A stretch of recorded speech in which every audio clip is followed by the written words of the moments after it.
Ladies and gentlemen, the Romulan has died. Welcome to the Lee Street broadcast. We're about to start watching the first episode of Deep Space Nine, the pilot.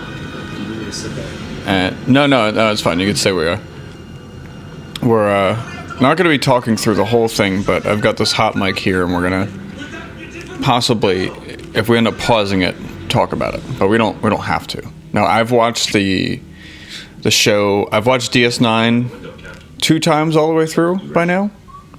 Oh, that's me. But it's been a while. So, and here's my brother Alec. What is your experience with DS9?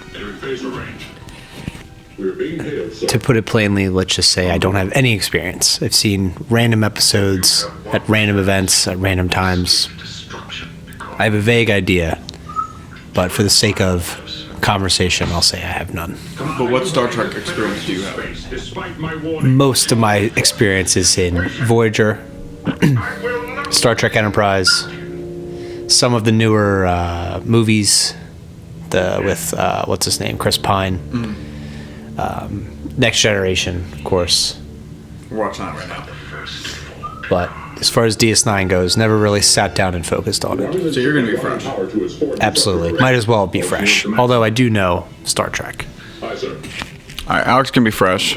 I could say the same thing about my experience. I've watched TNG through at least twice, Voyager through at least twice. DS9, like I said, it's been a while. It's been over 2 or 3 years since I watched DS9, so even though I know everything, I'm going to try to shut up. But this is really your first experience. All right, so we're 9.5 minutes in, and we've already got something. Just shy of 9.5 minutes. We're walking through with Commander Sisko through Deep Space Nine as they have just arrived, and the Cardassians have trashed the place.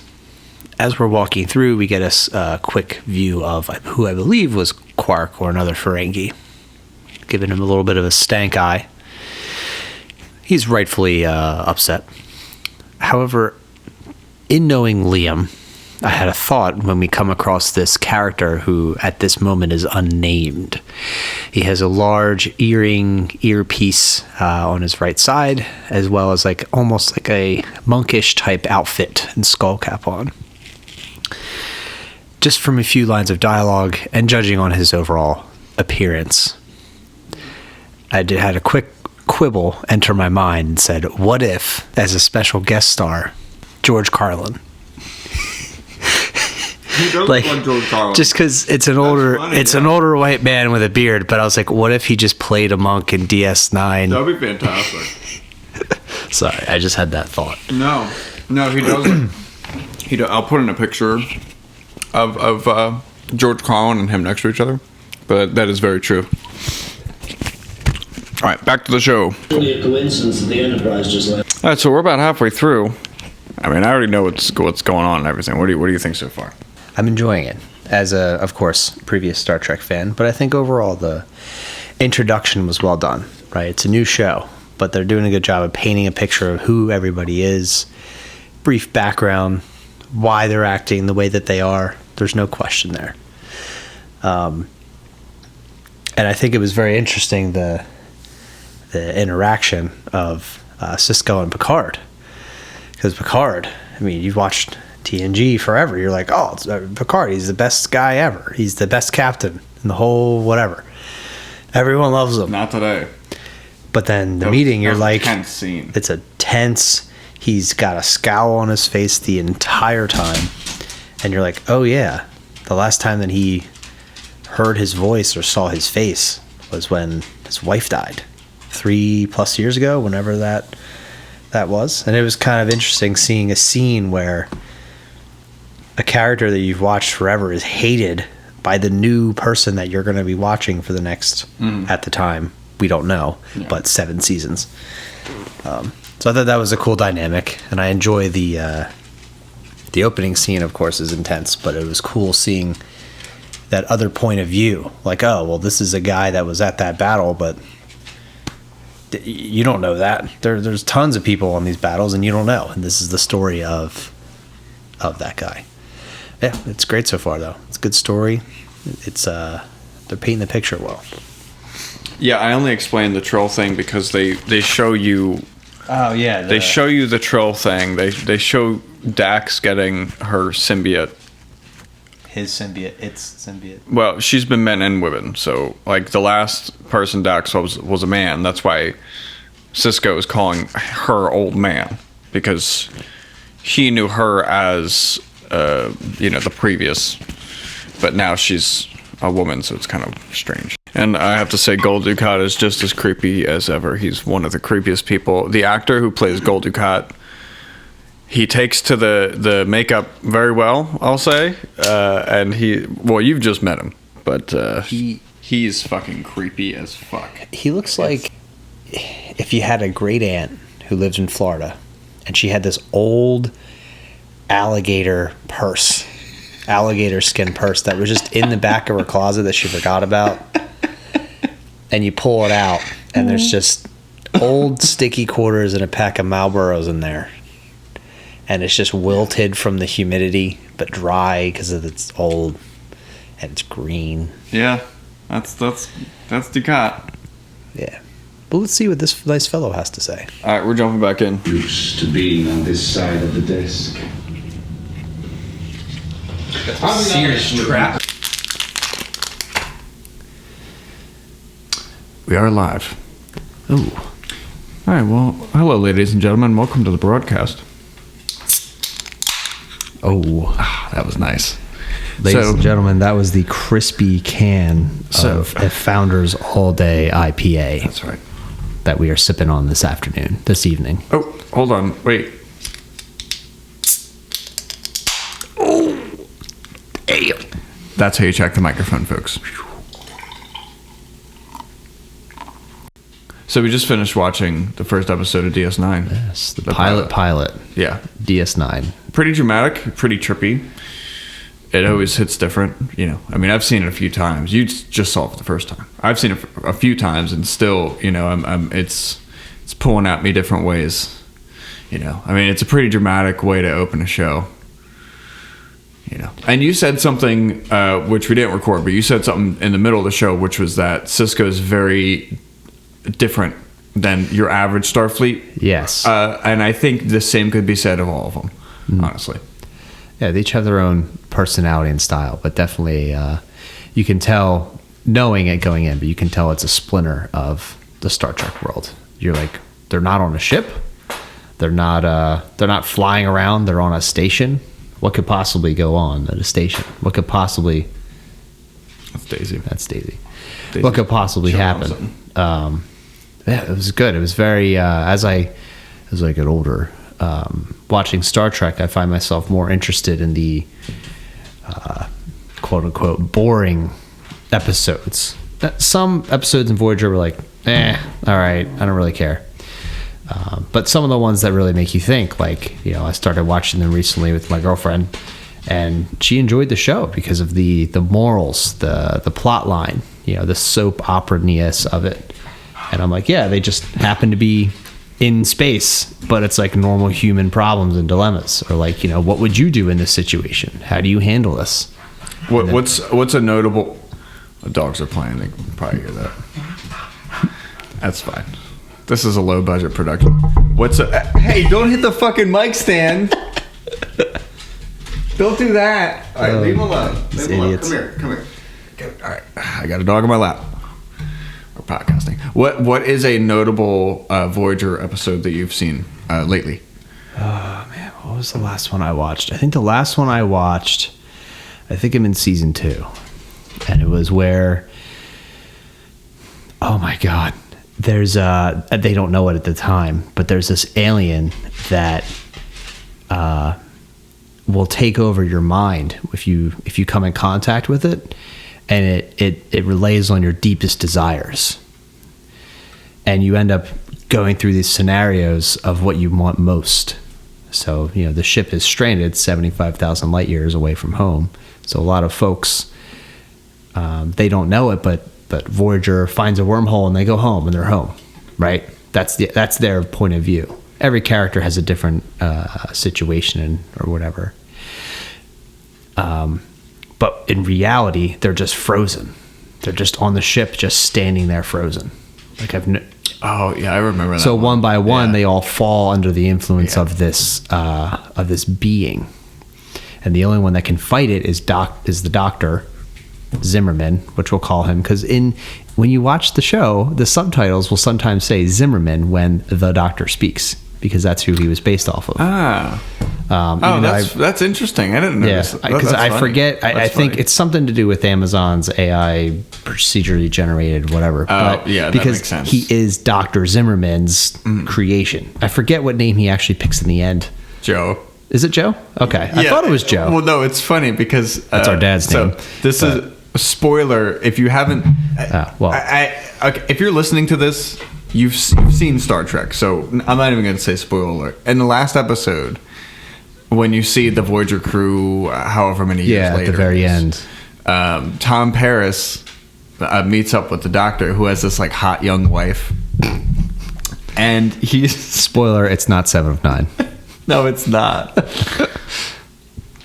Well, it's just funny because I guess the Doctor's he's a hologram, right? And then he has this like. She's like a trophy wife, like hot blonde chick with big tits, right? It's just perfect, right?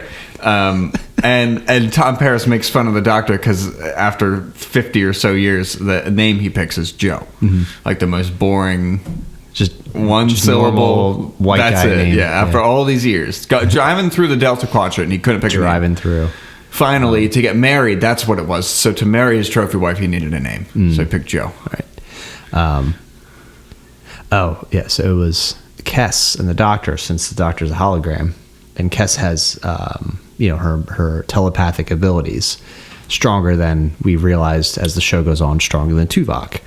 Yeah. The strongest one on the ship. So she ends up having to fight this telepathic being, like fighting her desires and fighting, what she wants, flashing back and working with the Doctor, who is, at this time, because it's season 2, spoiler alert, confined to sickbay, can't go anywhere else, can't do anything, and he openly says, I don't know how to do anything else, but it's these two have to go ahead and fight. They end up beating this character, who then takes form on the ship, and then everyone kind of snaps out of it. I think the captain's there. They're in engineering because he was trying to like blow up the warp core or something. Of course, they're always going after the warp core. And at the very end, you see it on the ground. Like they don't kill it, but they like injure it, or they stop it because that's what they do. They set their phasers to stun. It's a single life Star form. Trek. It's a single life form. It's one life form that's doing this the whole. Yes, the whole and crew. then the very last thing it says, it was like, "Oh, we got you. You can no longer do this to anyone." It's like, "Why did you do this?" It's like, "Because you were here." And they're like, well, we got you now. Like, you can't do this. We're going to make sure you don't do this to any other life form. And then it just says, I was never here. And then it disappears and you never see it again. What the fuck? It was like part of some nebula or something they flew That's into. pretty crazy. Again, I'm probably, there's some people that are probably going to say I'm butchering the episode, but. Off to haunt another ship, whoever comes through next, right? It's like it's almost like a ghost story. Yeah, like a ghost story. And it just Space says, I was never here or something, whatever. I can probably look up the quote right now, but whatever. But it was just like, and then he fades away, and then Janeway does her like confused puzzle pull away face where she's like, what? And then the next day, like nothing happened. But it's these, but the crew are left with these visions that they had. Like B'Elanna Torres ends up getting hot and heavy with Chakotay. She's like, I didn't know I had these desires, and they ended up doing a lot of crazy things together. And then that was her vision. And then, do they keep these memories? Yeah, and then she has to go about the rest of her trip, like knowing that she wanted to fuck Chakotay. Yeah, but again, like some Voyager episodes that we've talked about, it's a great show. It's one of my favorites. But some episodes are so just random and left field, and then they never revisit it again. Yeah. I'm not a film TV person. I don't understand the methods of filler, quote unquote, filler episodes. I don't even know if the word filler episode is derogatory or not, but I mean filler as in it doesn't help them get home, but it's just a psychological thing to think about. But the fact that they never come back to it, or it's never brought up again. You can't come back to everything. There's 7 seasons, but still, like, some things in that show are super random, and then they're like, oh, okay.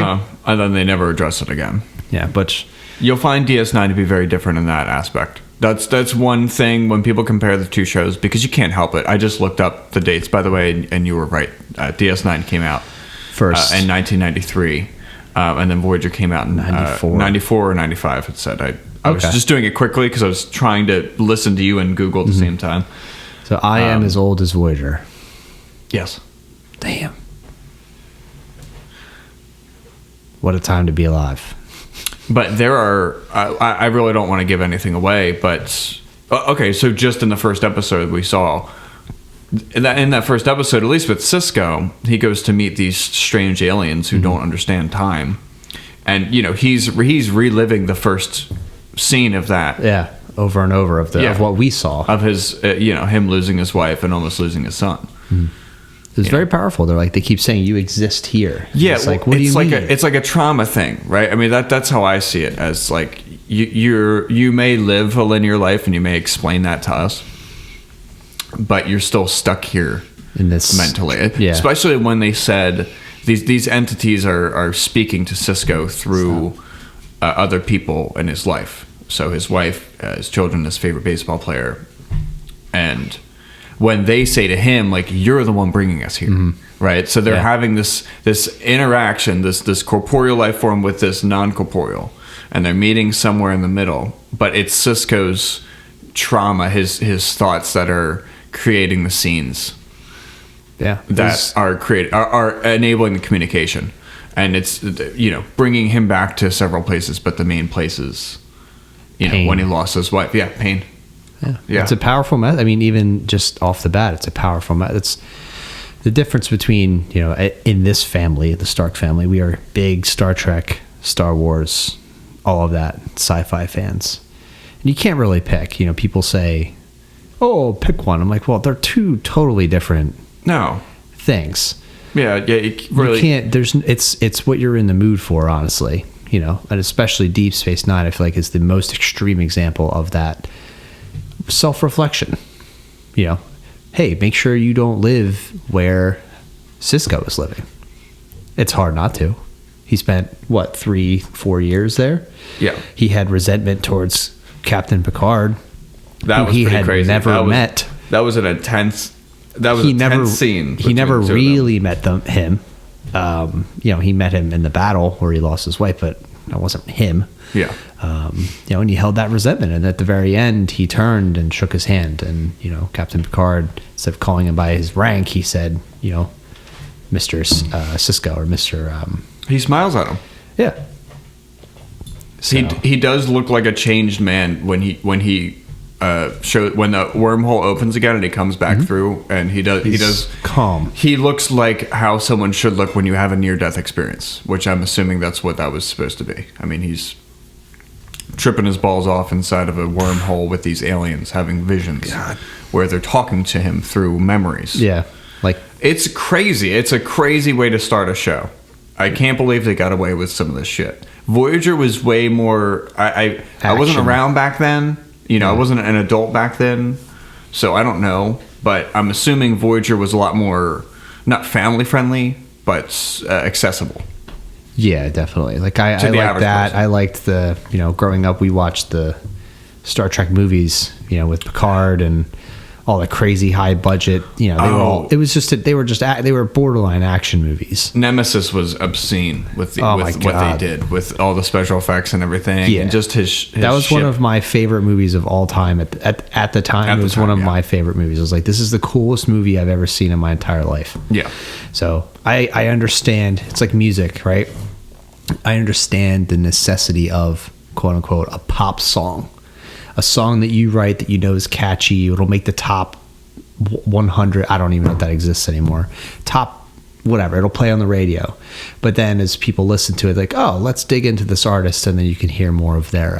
it's one of those pieces that brings people in.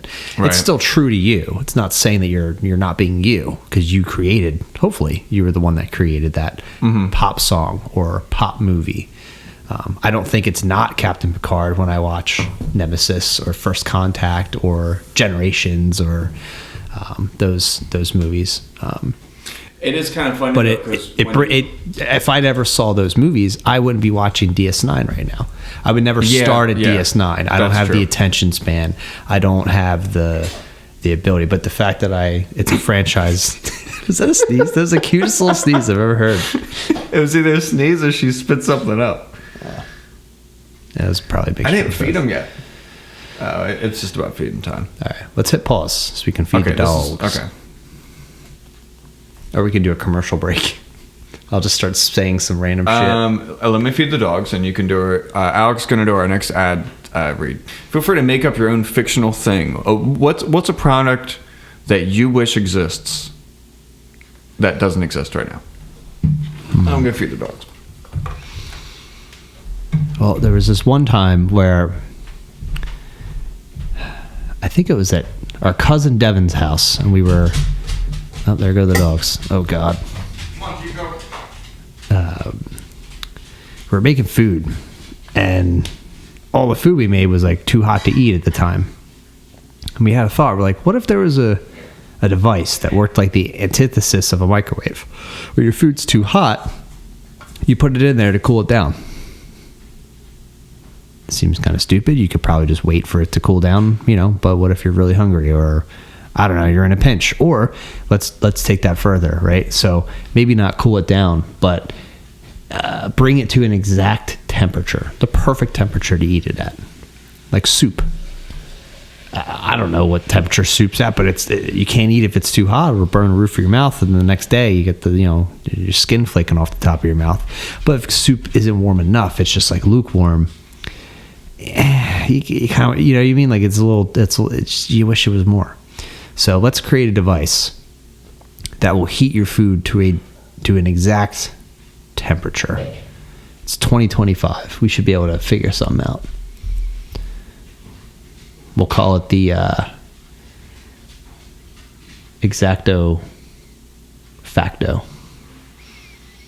Did you just hit replay? I heard a replay of you, but it wasn't you. What? Yeah, I did drop us back in. So okay. Yeah. Cool. Yeah, you just heard us dropping back in. That's all. This is us. It gives you a little count in. It gives you a 1, 2, 3, 4. When you hit record, it gives you a before it starts recording. So Nice. It goes kind of back where you were, so that you can hear where you were, so you can dub yourself over. Yeah, the show. Okay, so I'm trying to just stick to the pilot. You definitely see definitely more of Chief O'Brien than you saw in the Enterprise. Like, I think it's a great change for him. Even though you see he's like not super upset. He has that moment on the bridge, right? He goes up and he wanted to see Captain Picard to say goodbye. Yeah. But then he was in his ready room, so he just left. He didn't want to bug Picard, right? But he had this like. Yeah, but he meant something to Picard, and Picard personally sought him out. Yeah. And was like, hey, I'm going to fucking say goodbye? What the fuck's wrong with you? Yeah, I don't know if I'm misremembering it. But I'm pretty sure that scene is in The Next Generation, in an episode of it, when he leaves. I mean, I think they lifted it right out. Well, it would make sense. Why would you need to shoot it twice? It's exactly. Yeah. It's like, all right, caveat here. It's like Back to the Future 1 and 2. They reshot the scene. I remember as a child. With the glasses. That's how you knew. Because you told me about the glasses. Said, we don't need roads. When he says that line, when Christopher Lloyd, Doc, says that line, I forget which one it is. In Back to the Future, here's the differences. In one of the movies, 1 or 2, he goes, we don't need, and he pauses and he flicks the glasses down, roads. And then they go. And the other one, he goes, we don't need roads, and just gently brings them down. He doesn't flick them down on his face. Those fucking duct tape silver glasses. Yeah, it's just a straight piece of silver. Where like at one point Marty like goes in front of him and is like, can you see? Yeah, with his hand. Yeah, with his hand, like where he and 2 ties, a shirt with like crazy fucking red shirt, like with 2 clear. Are they clear? 2 ties? The whole outfit is insane. I'll say that. But besides he's wearing like a yellow coat. Yeah. With 2 clear ties. So again, I don't remember exactly how old I was, but I was definitely like between the ages of like 8 and 14, something young. And I noticed, I watching those movies, I'm like, maybe because, you know, I had the luxury of we had the box DVD set, throwback.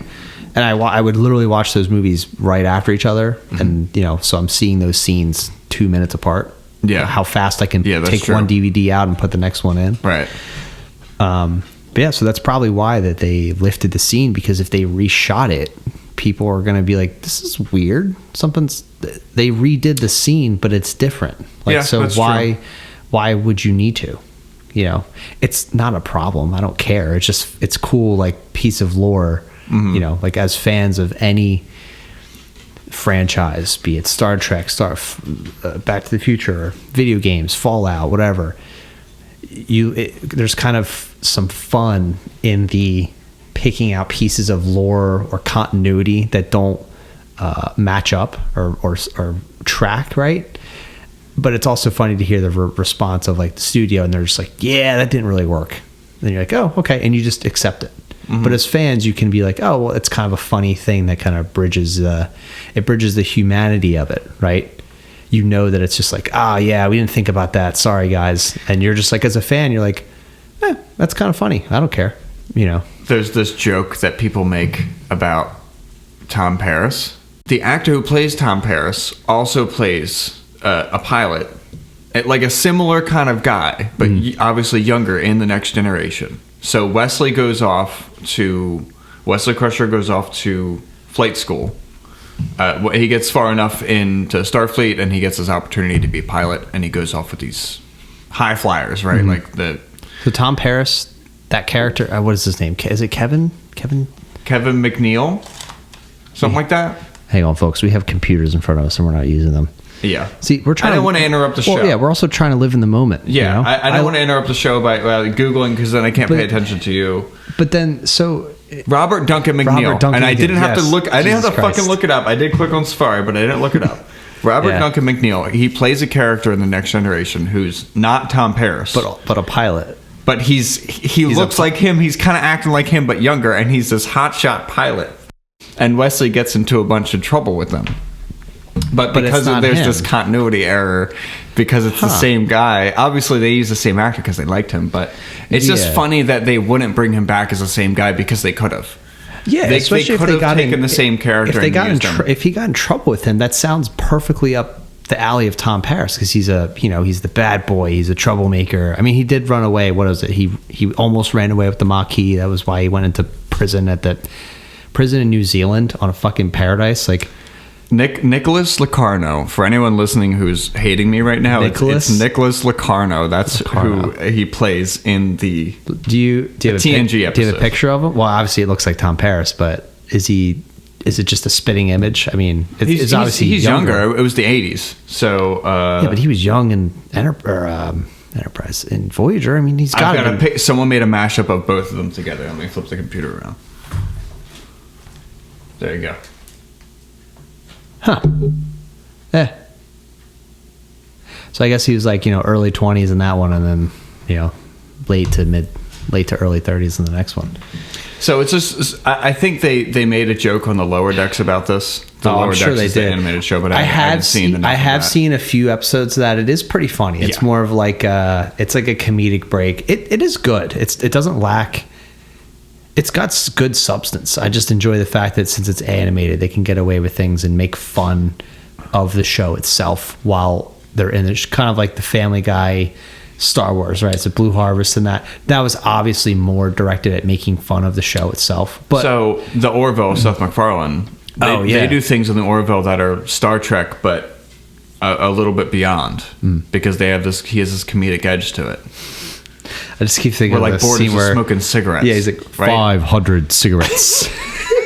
That's so funny, right? And it's Star Trek-esque, right? Because Bortus is very much a Star Trek kind of like character. Hey, buddy. But it's like an extension of it's somewhere Star Trek normally wouldn't go. It's a fan making a show.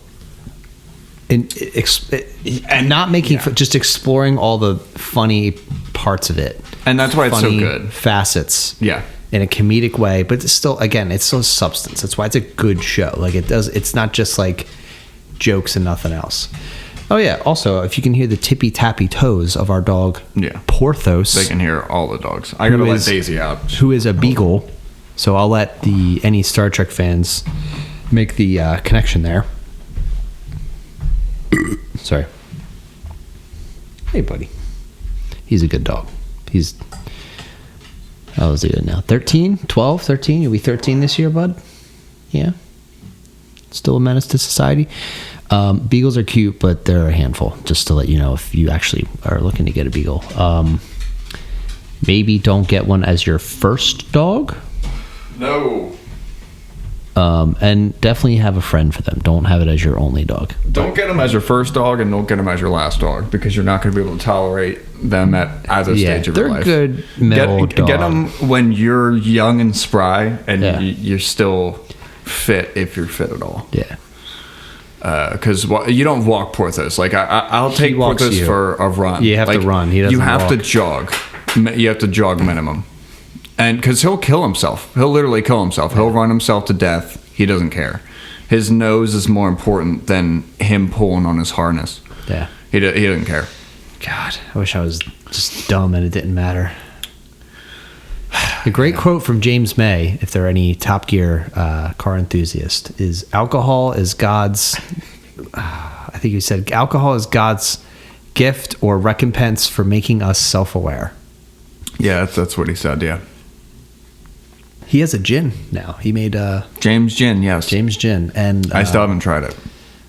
Jeremy has his, well, for a couple of years now, is this Hawkstone beer. That was a good British accent. I've never been good at a British accent. I see things pop up on. So, what was your first? Sorry, folks, another tangent. I'm sure if you're fans of Star Trek, you might be fans of Top Gear. What was the first time you ever watched, or first time remember seeing or watching Top Gear? Like old Top Gear in the 2000s, Jeremy. That's like asking me what my first memory is. Like, when do you remember it the earliest? I mean, it was with you. You showed me that show. It was. I didn't find it on my own. I found it because I was working at my local airport in my town, small airport. The runway is 2,700 feet long. Yeah, it's not big. So a mile is what, 52? So it's literally basically half a mile, not even. Where most runways, commercial runways with normal planes are like 2 miles long. This thing is a blip on the radar, tiny airport. Anyway, I used to work there because I was taking flying lessons, and we had this tiny little TV that was up in the corner.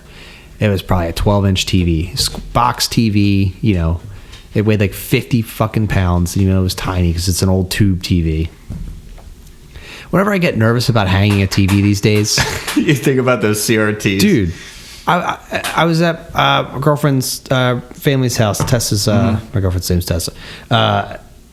They have a house in Penn State, and I'm helping her dad hang up these TVs on the wall. They're like, he goes to Costco and buys the fucking 60, 70-inch TVs, and we're mounting them on the wall. And like in my brain, I'm like, damn, I hope these mounts can hold it. I'm like, dude, this TV only weighs like 40 pounds. It's 70 fucking inches. Yeah. Meanwhile, back in the day, when you had a tube TV, you'd have one that was 36 inches, which was a huge TV at the time, and that thing would weigh like 85 fucking pounds, and people would have them on mounts in their houses.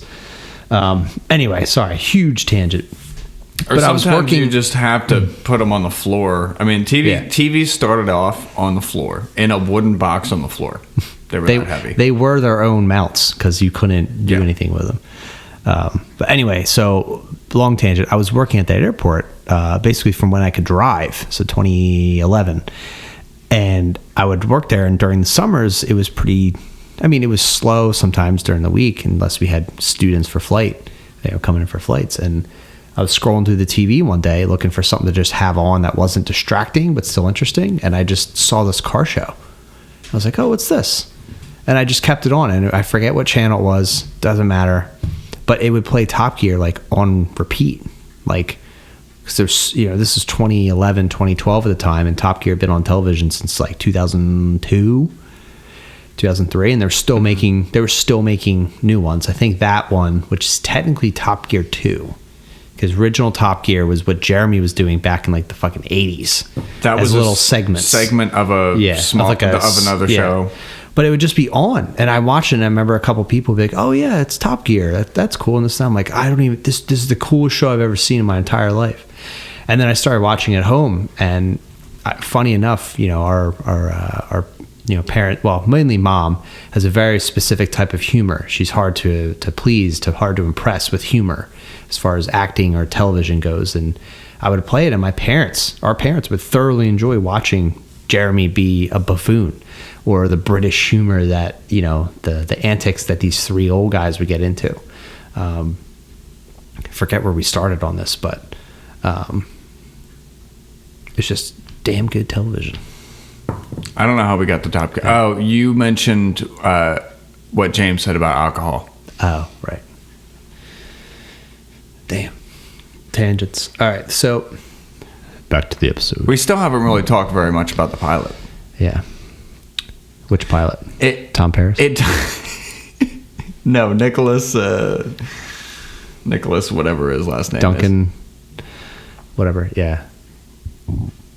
The pilot does set the show up really nicely. I mean, it does portray Quark. I mean, you see Quark and Odo's relationship straight off the bat. Mm-hmm. Complete adversaries. And, they don't... I don't know. The relationship develops. You get to know Odo a little bit more too. Like you said something funny about Odo. Like you can be any shape you want. He's a shapeshifter. Like why wouldn't you look like 7 of 9 or somebody? I don't know. Or somebody like Tim Russ. He's a good-looking guy. Why wouldn't you look like him? Pick somebody else instead of this like hollow-eyed moon face thing. Well, and then he becomes a bag. They put all their. We still don't know. Yeah, so I raised the question. That's how he sneaked. They put all their winnings. I imagine they're like some type of currency. Hold on, we need to put this in context. So Gul Dukat, the Cardassians, they come back to DS9 to visit, and there's nothing Sisko can do to keep them from visiting the promenade and going to the bar, even though he doesn't want them to go there. So let's say that first. True. Then they start gambling and making a bunch of money. Yeah, and that's how they get, and then comes out. So they start gambling, winning money, whatever, and they shut it down because they're being rambunctious, whatever. Quark's on their side because he's making money. Even if he loses money, he's making money. He's So then they take all of their currency, gold bars, whatever, and they're like, "Oh, give the Cardassians something to put their winnings in," whatever he says. And they give them this bag, and they stick all the gold in the bag. Cool. They put the bag in a locker on the ship. On the Cardassian ship, and the Cardassians walk away, and then we see Odo like form from the bag. It was him the whole time. But my question was, where's all the gold? Is it in his pocket? Was he also the gold? Or I was like, is it in his pockets? Like, is it inside of him? I don't know. It must be in some way. Somewhere. They don't. Maybe he was just the bag, and like he was able to unform, and the gold is still there. You see, this is where the Orville would go, where Star Trek won't, because the story's moving too fast. There's too much ground to cover for them to acknowledge it. I'm just seeing this and thinking like, if the Orville will probably make it like it's inside of him, and he has to like. He has to pass them in the bathroom. It might be painful too. Yeah. It might be like a kidney stone for him. Oh God! There was a lot of gold in there too. It was a lot. That's why I say kidney stone. Well, then I know that's painting and then another gross question, picture, but it would be painful to pass that through your body. Another question, again, continuity. They're carrying the bag around. I'm like, well, that's Odo. Yeah. How much does this guy weigh? So Odo can change. Yeah, but he can change his weight, his mass. Can go. Okay, this isn't going to give anything away, but I've seen Odo transform into a bird and fly away. And a bird is a lot smaller, like a smaller bird, like a dove-sized bird or a seagull. Okay. So he's a normal, has range. He's a normal human size. Let's call him maybe let's just say 6 foot. Maybe close to 200 pounds. Mm-hmm. He's his average stature, right? Let's say he's $185, 6 foot. He can turn into a dove, which weighs how much do doves weigh? Oh, nothing. A couple pounds. Bones. Yeah, nothing. So either he doesn't weigh anything as a whole, or he can change his mass. Yeah, I would imagine Odo is so unique. He probably has a fluctuating weight or a fluctuating mass. He most certainly has a fluctuating volume and density, for sure. And when they try to scan him, Don't we all wish we could do that? yeah, when they can't really do much for. Well, I don't want to say too much. It's hard to scan Odo as a doctor because he's not like everyone else. And I was telling Alec earlier that the actor who plays Odo also does the voice of Mr. House. Oh, yes. Yeah. For our New Vegas fans out there. He also passed away a few years ago. Rest in peace. Oh, sorry to hear that. My condolences to fans, friends, and family. I know his name, but I don't know how to say it. How's it spelled? Rene Is he French? Auberjonis. Rene with a little thing above it. Rene. Auberjonois. Oh my god. Rene Arjubois? Auberjonis. I'm going to have to edit this out because people are going to hate me too much for saying this name wrong. Yeah. So I'm going to edit in myself saying the name correctly. 3, 2, 1. Rene Auberjonois. In a different voice and dialect too. Yeah, that's his name. Seamless. Yeah. Hey, I mean, in my personal life, in my work, I work with a lot of, we have an office in India, and their names are quite complicated. If anyone has ever met or worked with Indian people, they're awesome. They're great. But like their names are very long and there's a lot of consonants. And I'm like, I don't know how to actually pronounce this because I'm from the Northeast and I have a Northeastern Italian tri-state area. We've got Scots, Joes. As you can tell in my voice. You know, what's the most complicated name around here? Benjamin? Scarlet. Scarlet. Yeah, I mean, people aren't very creative around here. Yeah. It's, you know, we're people around here name their children Mercedes. That's true. Yeah. Like, what the fuck? Like, Porsche. They'll name their dogs people names and they'll name their people dog names. Oh my god, I knew somebody who named their dog Brittany. Like, what the fucking stupid kind of name is that? Brittany? Or Liam. Someone named. I met a dog named Liam. A dog once. named Liam? No, Yeah, you name a cat Liam, not a dog. Either or, maybe a tortoise, maybe. Yeah, Liam that's for not an a dog animal? name. No, our Uncle Dave is a dog named Dave. That's funny. If you knew Dave, you would laugh. Yeah, that's because funny. if you knew Dave and the dog, like it sounds stupid, but it's actually really funny and kind of cute and heartwarming.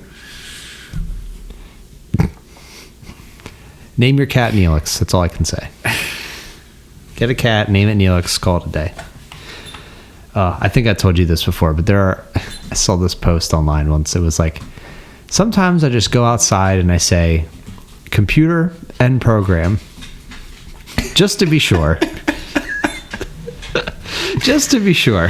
Oh my god! It's like, could you imagine? Well, Jesus Christ! Don't hit the mic stands. Dogs are playing. There have been episodes where characters did not know they were in the holodeck.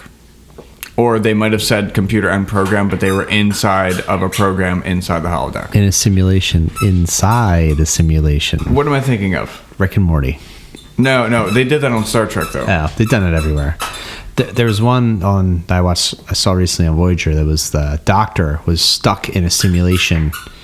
No, he wasn't in a simulation. He was being told he was stuck on the holodeck by an alien species and had to destroy the ship to end the program, or else the program would kill the ship. Right. That was a moral quandary with just Robert Picardo, and that was it. It was a doctor episode, you know. God, what brilliant acting by him. Yeah, in that show. And so he's such an abrasive bastard in the beginning. The whole thing. But he becomes more like he's so funny. His heart grows, but he never loses that abrasive side. Bedside manner. Yeah. It's like, I'm a doctor, damn it. And it's funny to see him in China Beach too. I feel like less people have seen China Beach If Probably less anyone young here people. wants to see Robert Picardo play almost the same character, but as a much younger man, I With think hair. he must have been. He has- God, he he must has have been hair. in his 20s, late 20s, early 30s. Yeah. China Beach is a great show. It's about Vietnam War. They're on like a forward operating base medical camp. So like, It's an R&R camp, medical camp. Yeah, but people come in like from the battlefield with fresh wounds, and they have to help. Yeah. It's In the from the show shit. is an amalgamation of stories that they took the stories and made fictional characters out of. Yeah. But the stories, for the most part, are real or based on real events. They actually have an episode or two where they bring in the people that they base the Yes. show on, and Yeah. and they show a scene of the actual show with the actors, and Yeah. then they will show the real people that it's based on, and they talk about it. I don't know much more than that, but I would like to say that, like, let's pick they picked a few key people, and 80% of their real story is their character, and then there's 20% of other, maybe, like one of them's a nurse, so maybe they took a couple stories from other nurses and made that story this person's story. Just you can't have 50 characters in a show. You can They only have to make it work yeah. for television. But it was very, very good. Called China Beach. Robert Picardo's in it. The show's great. you have to buy the DVDs to watch it. Yeah. It's the only way. Great Can't show. stream it anywhere. It's a drama. There's some funny bits here It's and there. it's but an 80s drama, so there's some cheesy parts. So you've been warned, but it's worth it. You might cry. There are parts where you might cry. Yeah, there's some heavy scenes, dude. Yeah. There's some times where it would end and we watched as a family and Yeah. the credits It was roll and like- we're just sitting in silence like, Fuck, oh my dude. God, I need a cigarette. Yeah. Can you imagine if we all lit up at the same time? It'd probably help everybody out. If it was 100 years ago, we probably would have. But back to the pilot. Yeah, I thought it was good. I thought it was a good setup. It's I already know what the show is about. Again, I've seen some of your favorite episodes. We've watched, like, oh, this is a great episode. You don't need to know anything. It's just a good episode through and through. But I know about the story. I know what it's the style. It's a good setup for what to expect in the coming years. If if we're watching this back in the 90s. 1993. So I'm still only a couple hours into my second playthrough of Fallout 3. So That's okay. I did get all the DLCs though, so I'm ready to play all of those. Was it Mothership Zeta, Into the Pit, Broken Steel? The one that's similar to Far Harbor. You go down a riverboat to some Do place. you go to like Jamestown or some shit? No. Hold on. Let me look it up. So, folks, where do you suspect the next Fallout game will take place? Fallout 5. Operation Anchorage, The Pit, Broken Steel, Anchorage. Point Lookout, and Mothership Zeta. Anchorage. Oh, Alaska. Right. Yeah. It was Point Lookout. I was thinking Far Harbor is Fallout 4. After playing Fallout 4 and then playing Fallout 3, I'm like, they painted the picture of the next show, or the next game. Like, as soon as you get to Rivet City, it's like, oh, there's an android that's gone missing. We live in Massachusetts. And like, they literally, after playing Fallout 4 for many, many, many hours, and then playing Fallout 3, just like It's pretty a funny. few weeks ago, I'm like, they literally just told us what the entire next game is. But you don't have to in do those Fallout- quests, actually. Oh, yeah, you don't. You have to meet those people, but you don't have to do that the Android quest. I skipped over it. Well, I used my speech to skip over it. So you can just go, you could have gone through all those years and not known anything about it. Yeah, but still, like, and people were like, was there that? There wasn't that moment in Fallout 4. People were mentioning. Yeah, that's true. They didn't really People say were anything mentioning about the that next maybe game. San Francisco, because when you go into the brain of Kellogg in the end of the first act, I would say, beginning of the second act, there's the Golden Gate Bridge, and that's like really the only other area or place that's specifically depicted in the game, in the vanilla game for anywhere else. Like, and it's, you know, it makes sense. It's another part of the country. It's far enough away from New Vegas. It's far enough away from the now Fallout TV show, which takes place technically in Los Angeles. And have you finished the show? No. Oh my God. Sorry, we All right. won't be able to Folks, talk about that. you need to write in and tell Liam to finish our home address on the internet. the fucking Fallout TV show, because it ends in a way that he will very much love, and he's missing out. Anyway, it's far enough away. You know, it takes place in LA, the Fallout show. Like San Francisco is, you know, a couple hundred miles away. You know, it's further away from LA than I think DC is from Massachusetts, or maybe just the same amount. So it's far enough away that it's not, you can have a whole nother storyline and it doesn't interfere, because the world, there's no communication anywhere. The communication is within the town or within the settlement. There's unless no, you're the Enclave, you don't have long range communication. so, you know, but then it's like, oh, well, what about somewhere else? Like, there's really nowhere else that's interesting. Would you have to fall out in the middle of the country? Like, there's nothing going on. Unless you were to go international, anyways. Yeah, Because then you could have, you know, you could have an Eastern there's based one, a or you could have huge London. DLC that it was Creation Club for London. I think it was called Mind the Gap or something. But yeah, people have suspected. Here's the thing about the next Fallout game, though. It's not going to be until after the next Elder Scrolls game. Yeah, that's true. 'Cause So Elder it's going to Scrolls be a while.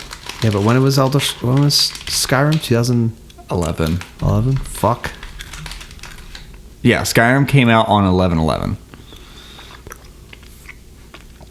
Fucking almost 14 years ago. So Fallout 3 came out in 7, right? 2008. Fallout New Vegas came out 18 months after that. Damn, 18 months. And then Skyrim came out on 11/11. What a fucking year for games. Fallout 3, New Vegas, and Skyrim. Mm-hmm. Those 3 games I play often. I played Elder Scrolls Online a little bit, and it's pretty great. I played it when it came out, but I didn't get into it. But I played it more recently, and it's pretty good. So that is more Elder Scrolls, but it's not the same as Skyrim. But I'm still playing Skyrim, so I've been playing Skyrim for a long time. I put a lot of hours into it, and I'm still playing. The only game I've played longer is RuneScape. It's the longest standing game that I still play. I just hit level 100 after fucking Jeremy just got his 5th 99. Goddamn. Yeah, I think the character I have now, I think I started that in 2013, so it's been 12 years. I don't play all the time. I usually go through stints with it. Like, I'll play it for a week and then I put it down. But yeah, it's a totally organic first, you would call it your main account. Level 100, total level 1500 something. Like, trying to explain to people the game. I was telling Tony, I was like, yeah, I just hit level 100. It's like, oh, that's cool. It's like, how many levels are there? It's like 134. There's a total combat level you can be. Right, yeah. I was like, the skills go from 1 to 99. You start at 1 and you go up to 99. I was like, the halfway point is level 92. He's like, what? Yeah, I was like, yeah, all the experience, every hour that you put in from level 1 to 92, you then double it in order to go from 92 to 99, which is fucking insanity. And people have done it so many times. They've maxed their character. Like, before I die, I need to max at least one skill. That's all I care about. One skill, 99. I'll be fine with that. I don't need to go further. But holy shit, dude. Like, I have... How much experience do I have? Is it 4 billion? It's a huge number. I think I have 4 billion experience points. No, it can't be that much. It's probably in the millions. Yeah, you know what? I think that the maximum is 4 billion, and I think I have, like, a couple 100 million. How much money do you have? Cash, I have like 30 mil, but total bank account. Well, that's the thing. I have like 300K. Total value. I think I'm at close, like probably close to 100 mil. But the fact of the matter is, like, that's not even that much. Yeah. Well, the economy shifted so much. Party hats are cheap these days, right? Yeah, they used to be crazy. Yeah. But that was a different game. Yeah, That was when RuneScape was the only RuneScape. Now there's RuneScape 3, they call it, and then there's old school. I remember logging in one day, RuneScape 3. I'm like, This sucks. I don't like this, and they brought it back. They backpedaled, and they have old school RuneScape. And I think it's just as popular. Yeah, they had the right formula there. What are you snacking on? Oh, Some Skittles, boy. It's today's sponsor. They're not Skittles. Skittles. They're the new Walmart brand. Scattles. Yeah. If you pour them out on the table, they scatter everywhere. That's their. No, they're Skirtles. There's this. The new Gen Z snack. Skirt. A yummy a Coke. That's funny. All right, ladies and gentlemen, I'll be right back. I'm going to go get us another round of beer. Oh, good idea. Could you repeat what you said? Ladies and gentlemen, today's episode is brought to you by this question. What is soup? I agree with the dog toys in the background.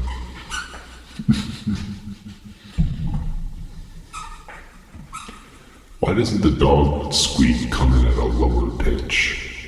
It does, technically. Yeah. Computer can only do so much. It can only handle so many plugins at once. We sound like a record that's slowing down because you turn the Yeah, this reminds me of that scene from Fun with Dick and Jane. Yeah. When he's got when Jim Carrey's got that Yeah, the voice changer on. That's a lot of lettuce.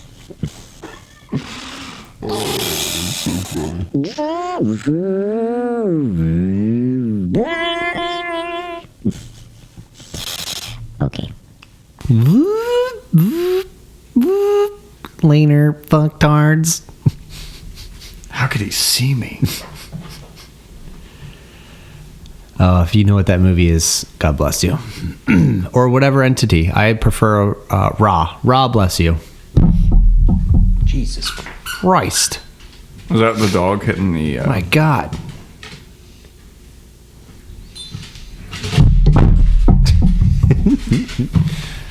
If you're hearing thunder, that's the dog hitting the mic stand.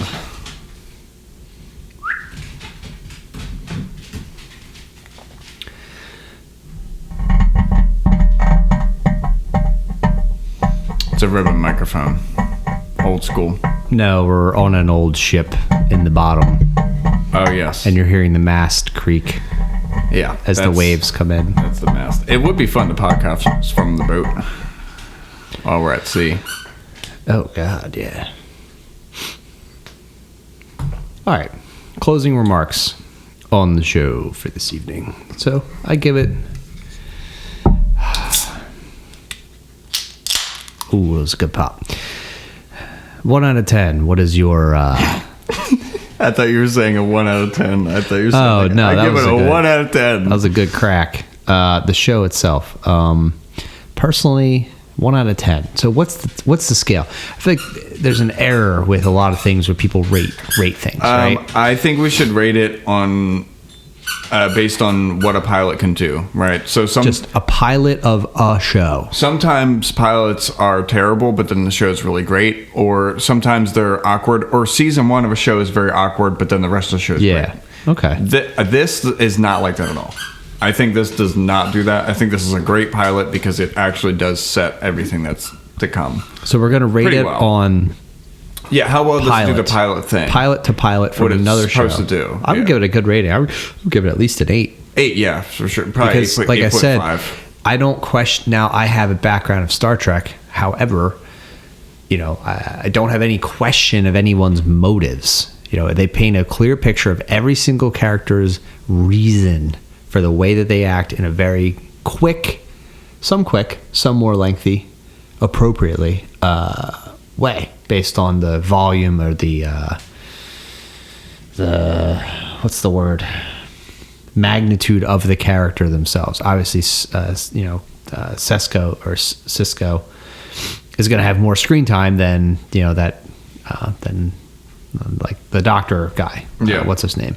Dr. Bashir. Dr. Bashir. I know we see more of him later, but in the pilot, he was not a major character. But I still got an understanding of why he was there. He literally said it, But it made sense. It wasn't it wasn't a forced thing. Yeah. We get good background on everything. I think I fully, I know Star Trek, but I'm seeing that for the first time, and I don't have any questions. I have no questions. I don't.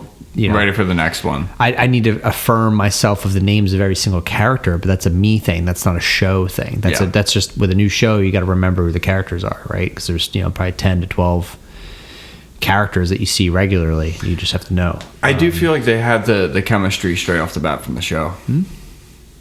They had their characters pretty well established. And Cisco's very interesting too. Avery Brooks is the actor's name. He can be very animated. He seems times. Pretty animated. Yeah. Yeah. Yeah, I give it a good. Yeah, that was a good pilot. Good show. I know that.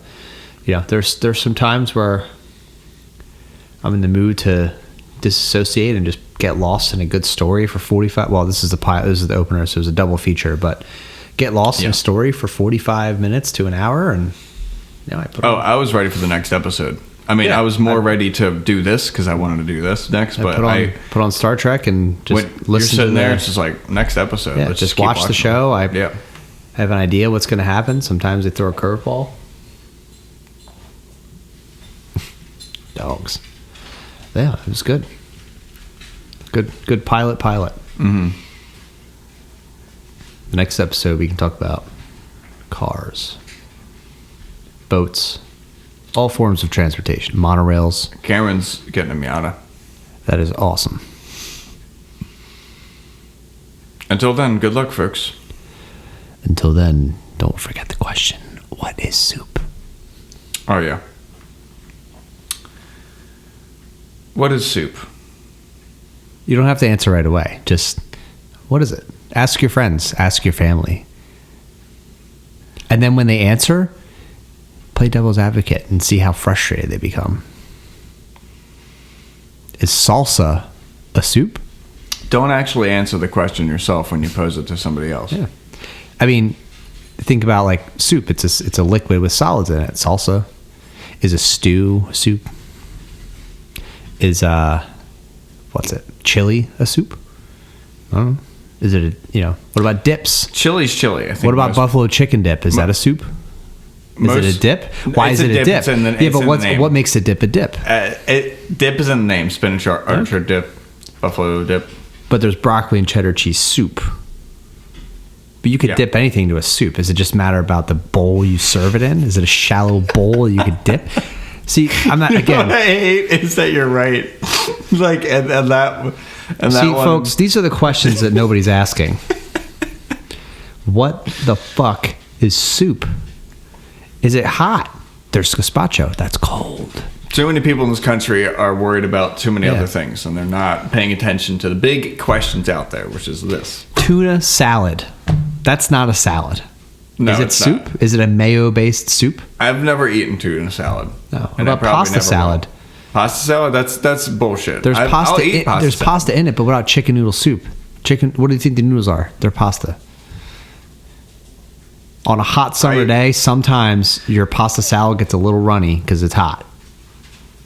There's some water at the bottom. So you can make a macaroni salad really dry, or you can make it really wet. Yeah. And if it's really wet, you're getting close to soup territory. Yeah. My favorite what really upsets people is the salsa question. Like, is salsa soup? And people are like, no. I'm like, well, you can't disprove it. Based on what you said to me, that it's solids and suspended into liquids. Yes. Is it how you eat it? Is a hot dog a sandwich? Is a cheeseburger a sandwich? But what's different from a sandwich? Can a sandwich not be hot? What about a chicken sandwich? Chicken sandwiches are usually hot. They cook this chicken. Yeah. They put it in between two buns. It's hot, and you eat it because it's a sandwich between two pieces of bread. Yeah. Why is not a cheeseburger a sandwich? I think Because it's beef? I think certain things, when they become popular enough, they become their own thing. Like chili. Chili is so popular that it's not soup. Chili isn't anything except chili. You say chili, and then that's all you mean. Anybody ever means that. Have It's some just the chili one soup.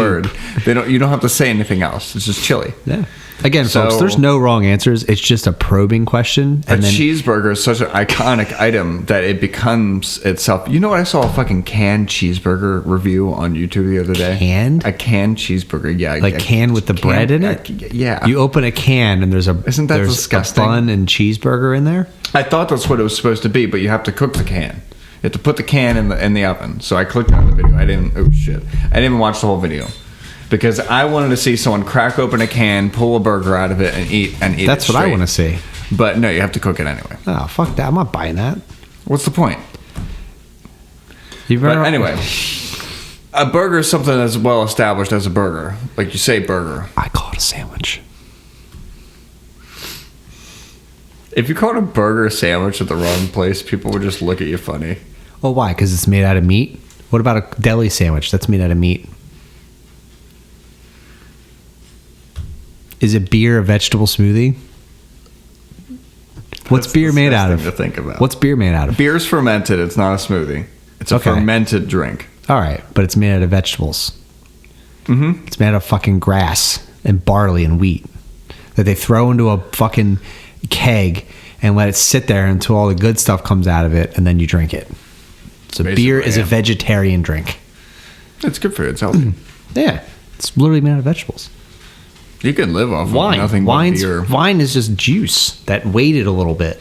You can live off of beer for months on end. I urge everyone listening to this to try that. And Drink only beer for 2 months. rum is just Kool-Aid. It just weighted a little long, just sugary. It's just sugar water. You know, they used to water down rum and give it to sailors as something called grog back in the day because it was a way to clean the water and to preserve it for long trips. Yeah, And if you watered down the rum, they wouldn't get too drunk. nice. And it was safe. Let's have some grog later. Sorry, I'm a little under the weather this morning. I had some grog last night. It doesn't sound good. No, it grog. doesn't. Grog. Yeah. Is a Bloody Mary soup? The big question for Tony. Yeah. He likes those. Yeah, he's fucking disgusting. He likes Yeah, drinking ketchup that's and nasty. Ugh. I've never had one. I've never woken up in the morning and been like, I want to drink chunky tomato juice with vodka and garlic in it. with a stick of celery stuck in it. Wow, celery. No, I want some fucking bacon and some eggs. Ugh, Irish coffee. hell yeah. I'll do that. Yeah. God, can you guys stop? Jesus Christ. Yeah, they're they're like going cats. They lay around all day and at night they go crazy. They're all screwed up because of my schedule. Oh, it's your Because I've fault. been just staying up too late, and so they're used to being. It's 9:46 right now. It's like 6 o'clock for them right now, probably. Oh, God. It's like 6 p.m. for them. Ugh.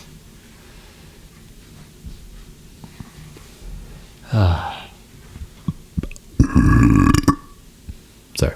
That's a good place to stop. Stop at that burp, unless you have anything else to say. Hold on, let me change our voices around. Think about the soup question. Hold on, one moment. Where we lose contact with whomever we're trying to reach out to. Hey y'all, just here to remind you about this segment's sponsor, Mad Piggy. Mad Piggy breeds their hogs for strength, stubbornness, but most importantly, chaos. Down at Hog Heaven, their Texas-based pig pen, each hog is purpose-bred for your needs in order to cause maximum chaos for your enemies. They've got hot hogs, which are hogs that are ready to go. You could just drive down to their Austin-based outlet and pick one up. Or you can custom order your hog if you so choose. These hoggers really go the extra mile to ensure your hog fits your lifestyle. Whether you're bound to set a few loose inside your ex-wife's jewelry store, or if you're more the single hog boomerang type like myself, Mad Piggy will set you straight. Go with Mad Piggy and set your park. Go with Mad Piggy and set your pork loose today. On tonight's episode of LSD or Sugar Cube, I think we grabbed the LSD. That wasn't an ordinary cup of tea.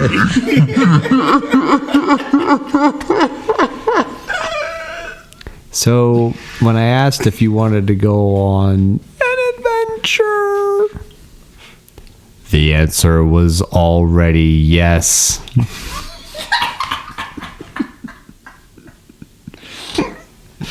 Could you imagine? I mean, hopefully you're with the right audience, but you give them LSD drink and they don't know. You put in their coffee. That happened to the Beatles. They just were given LSD unbeknownst. So the Beatles were given LSD at a party by a dentist in London. Why was a dentist at a party? In London. He was a Hollywood dentist. So he was kind of big in the Hollywood, New York, London. He's probably selling nitrous too. community. Oh yeah, for sure. He was probably selling all kinds of stuff. Novocaine. And then at this point, LSD was still new. LSD wasn't made Freshly illegal. invented by the FBI or the CIA, right? Yeah. No, not necessarily. The CIA did not invent LSD, but they certainly have utilized it more than anybody else. And as far as distribution goes, they're up there. Flawless. So the Beatles wrote a song about it, Dr. Robert, which I can play. I can play it through our headphones if I pull it up. But this dentist, I guess, I don't know if he thought it was a party drug and they thought it was going to be more like an MDMA experience. Not a party drug. That's more of a sit around for 8 hours drug. Yeah, I maybe he thought it would be a MDMA or marijuana experience or something like that, something fun. I don't know the full story, but they were given the drug against their will, and they had to kind of get the heck out of there. And they wrote a song about it called Dr. Robert. Hold on, don't put your headphones on. I was going to yet. say, that sounds really loud. Roberts. So we're listening to Dr. Robert, but they can't hear it. It's not playing through the recording. Are these just to dampen your voice, even it out? It's for the pops. Pop filter. Yeah. So this type of microphone, there's basically, it's called a ribbon mic because there's just a piece of like tinfoil in there that's encased inside of this. And it's just a really thin piece of metal that vibrates. That's all sound is, right? So it just takes the vibrations and then, gotcha. But it's that small. It's literally like tinfoil. It's really, really thin.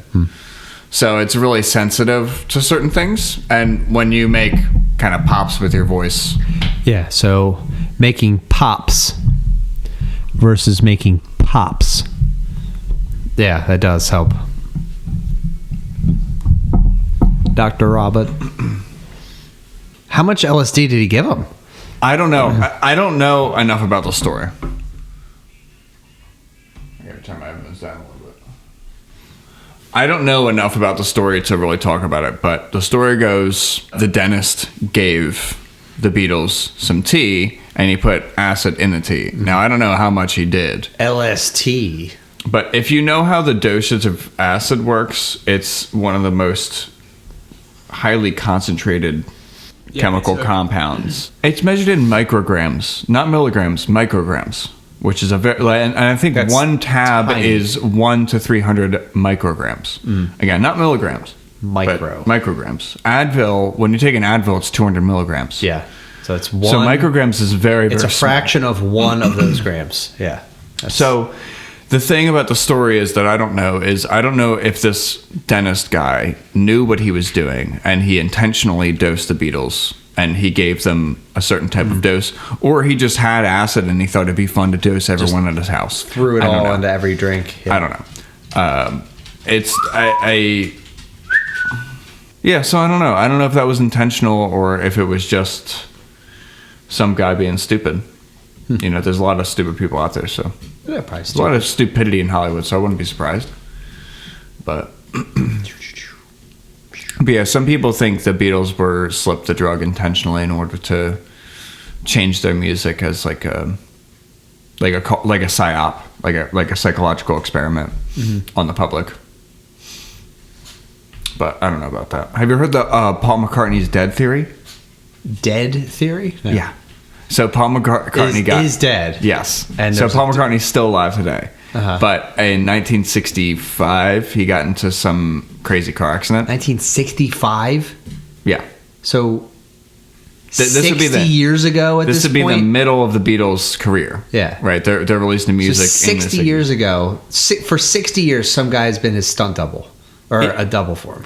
He got into this car accident, and supposedly, the CIA or the intelligence agency, someone's, put in this Paul McCartney lookalike guy.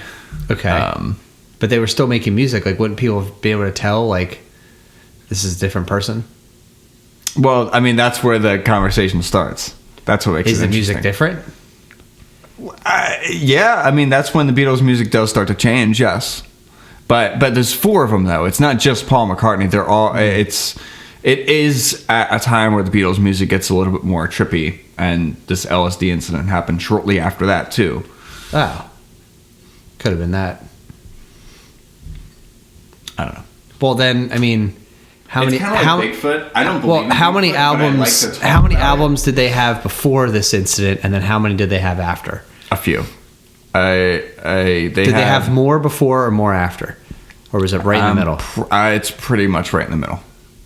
But their more notable, more trippy material came afterwards, in the late 1960s. Well, even if it was true, it isn't really true anymore, because then this guy has been living as Paul McCartney for 60 years. It is pretty ridiculous, right? So for 60 years, this guy has been this other person. Yeah. And he's got to be, 80 something now? So I would say that he's Paul McCartney too. There's two of them. You can't do something for 60 years and not be labeled as that thing. It is kind of insane. How do you find someone exactly that not only looks exactly like him, sounds and acts 99% of the way? Well, that's the thing. That's where people start to say why would he looks anyone- different, he acts different. That's when people start putting. But I think this is this is a bunch of schizophrenic people putting pictures of Paul McCartney together in their basement. I mean, people and look drawing conclusions. different when they get older. I mean, Yeah. you don't look. I think that's what's we don't going look on. the same as we did even 5 years ago. We look different. Yeah, You no. have the same basic features, but you look different than you did. Yeah, I don't want to look the same. Hopefully, you don't. You're supposed to evolve. Well, I mean, you get older. No matter Like what. Pokemon.